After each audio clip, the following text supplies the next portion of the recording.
जनता बैठी है तो मैं कहना चाहता हूँ, प्रभु आपकी कृपा से हर काम हो रहा है और करते हो तुम ही, मेरा तो नाम हो रहा है, सब आप ही कर रहे हो।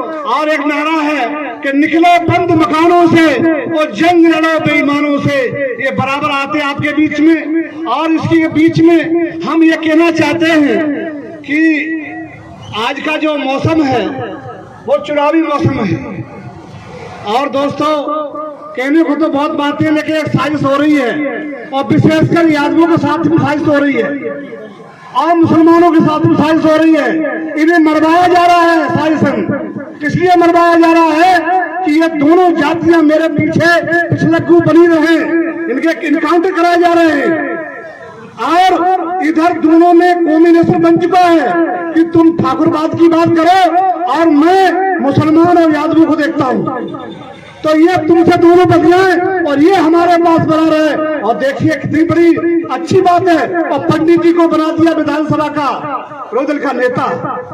आने वाले समय की तैयारी हो रही है कि हम ही रहें, अगर योगी नहीं तो भोगी तैयार, और भोगी नहीं तो योगी तैयार हो जाएगा। ये दोनों की साइंस है, चूंकि वो रिश्तेदार आपस में एक दूसरे रिश्तेदार है। आप लोगों को मालूम नहीं है, योगी उनके कुछ लगते हैं और वे उनके कुछ लगते हैं। इसलिए आप लोग अब मत चूकिए, और विशेषकर यादवों और विशेषकर हमारे वर्ग के लोग बहुत सचेत रहना। हो सकता है कि आपका भी नंबर कहीं आ जाए इस क्षेत्र में, और ये भावनाओं से खेलते हैं और भावनाओं से खेल करके अपना काम करते हैं। और इतिहास गवाह है कि सत्ता के पीछे लोगों ने अपने भाइयों को, अपने पिता को जेल में डलवा दिया है, मरवा दिया है। उन्हें सत्ता चाहिए। इसलिए मेरा निवेदन है सभी से, होश और हवास के साथ अपना वोट का प्रयोग करें। एक ही सबके पास वोट होता है, चाहे युद्ध धन्ना सेठ हो, चाहे गरीब हो, चाहे अपाज हो, सबके पास एक ही वोट है। और यही ताकत है, यही खूबसूरती है जमहूरियत की। इसलिए आने वाले समाज चुनाव में हम सब, ये जो हमारी समाज सर्वजन सुखाय पार्टी है, सबकी बात करती है।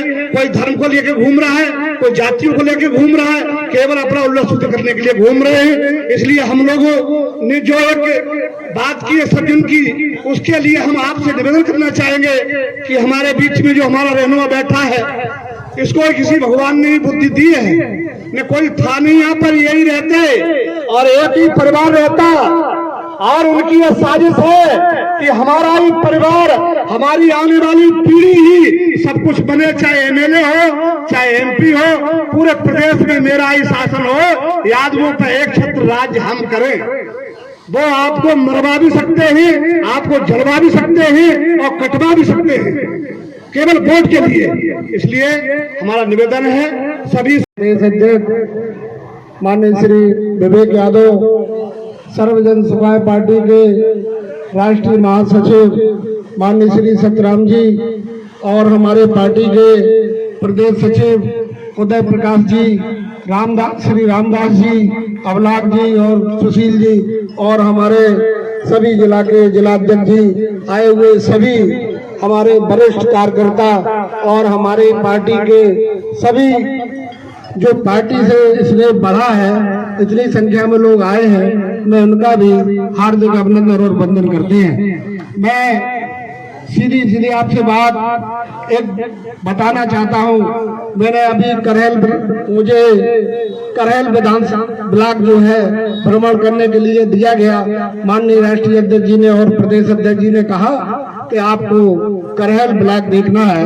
मैं कई दिन से कई गांव जा करके मैंने लोगों की भावना को जाना है और सुना है।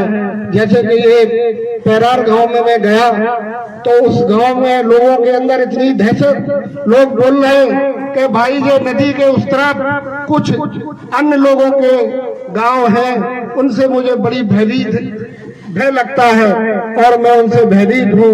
क्या हमारा समाज, हमारे लोग इतने भय में रहेंगे कैसे हमारा समाज आगे बढ़ेगा, कैसे हमारे लोग आगे बढ़ेंगे, ये मुझे सोच सोच के बड़ी चिंता हो रही है कि मैंने तो सोच लिया है कि मैं इतनी लगन से मेहनत से काम करूंगा कि मेरे समाज को इस घुटन से, इस मजबूरी से, इस डर से हम उनको इतनी हिम्मत देंगे कि जो इस डर से बाहर निकल करके आए और हमारे सर्वजन सुखाय पार्टी के माध्यम से पूरे प्रदेश में अपनी राजनीति में एक बहुत ऊंचाई तक ले जा करके अपनी सत्ता में पहुंचे और अपनी एक ताकत और सम्मान बढ़ाने का कार्य करें। जय हिंद। घुट घुट कर जी रहा है, लेकिन अपनी भावनाओं को एक दूसरे से कह नहीं पा रहा है। और आज आपने देखा होगा कि महंगाई कितने चरम सीमा पर है कि आम आदमी का जीना हराम हो गया है।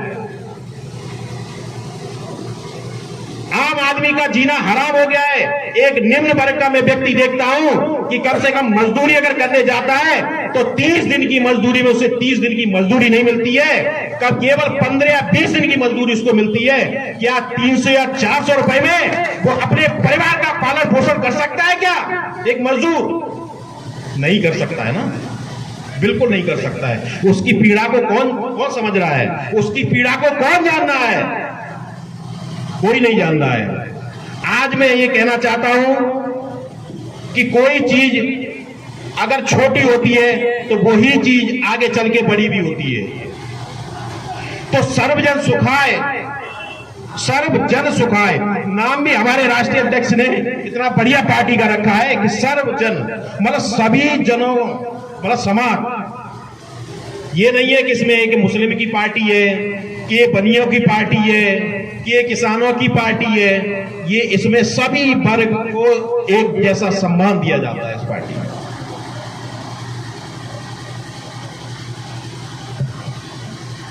और आपने देखा है कि हमारी जो युवा पीढ़ी है, हमारी युवा पीढ़ी को आपने देखा है कितना बच्चा मेहनत और संघर्ष करता है, जी जान लगा देता है। एक माता पिता के एक अरमान होते हैं कि हमारा बेटा पढ़ लिख करके नौकरी करेगा, लेकिन आज की सरकार ने आपने देखा है कि अगर अपने हक की बात कोई नौजवान कहीं पर कहने के लिए जाता है तो उस पर क्या होता है? मुकदमे लगाए जाते हैं, उन पर लाठियां बरसाई जाती हैं। देखा है आपने, सुना है आपने, उन पर लाठियां बरसाई जाती हैं। हमारे यहाँ अभी जो 5 साल की जो नौकरी के लिए वो की गई थी, तो वहां पर आंदोलन हुआ था। तो आंदोलन में कम से कम 700, 1000 या 1500 लड़कों के ऊपर मुकदमे लगाए गए थे जब आंदोलन किया। तो हम अपनी हक की आवाज, हम एक स्वतंत्र देश में रहते हैं, लेकिन हम अपने हक की आवाज किसी से कहने लायक नहीं है। हम अपने हक की आवाज किसी से कह नहीं पाते हैं। ये हमारा जीवन ये घुट घुट के जी रहे हैं। आज हम घुट घुट के जी रहे हैं, आज हमारी पीछे वाली पीढ़ी वो भी घुट घुट के जिएगी। आज हम अगर चुपचाप बैठे रहे तो